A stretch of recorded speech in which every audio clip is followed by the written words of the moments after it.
नाजरीन, आपको आगाह करें, लाहौर में पाकिस्तान पीपल्स पार्टी के चेयरमैन बिलावल भुट्टो जरदारी की सरबराही में पीपल्स यूथ ऑर्गेनाइजेशन पंजाब का इजलास बिलावल हाउस पे मुनक्किद किया गया। जबकि इस मौका पर पाकिस्तान पीपल्स पार्टी के चेयरमैन बिलावल भुट्टो जरदारी ने एनए 133 में पीपल्स यूथ ऑर्गेनाइजेशन के नौजवानों के फाल किरदार को सराहा। चेयरमैन बिलावल भुट्टो जरदारी ने कहा कि नौजवान पाकिस्तान का मुस्तकबिल हैं।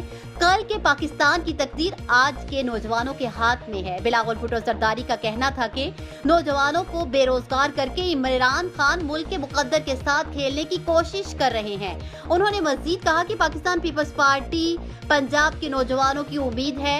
हम तालीम से लेकर रोजगार तक हर मामले में नौजवानों के साथ जिदोजहद करेंगे। जबकि इजलास में मोहसिन मलही, यासिर बारा, आसिफ बलोच, शहरियार चौधरी, अदील जट, शाहिद नजीर, नयर जट, हाफिज अहमद, आतिफ खोकर, नबील नसीर, शोएब जाफरी, रहमान गोगा, एहसन शाह, साकिब बट, उमर गुजर, फैसल, वकार सलहरा, राना जुबैर, राना उमर फारूक, राय काशिफ अली, शेर कम्बू, गजब बुखारी, मलिक आसिफ, मलिक मुबशिर, हाजी खान पठान, फहीम अब्बास राही, सैरिया राना और दिगर ने शिरकत की।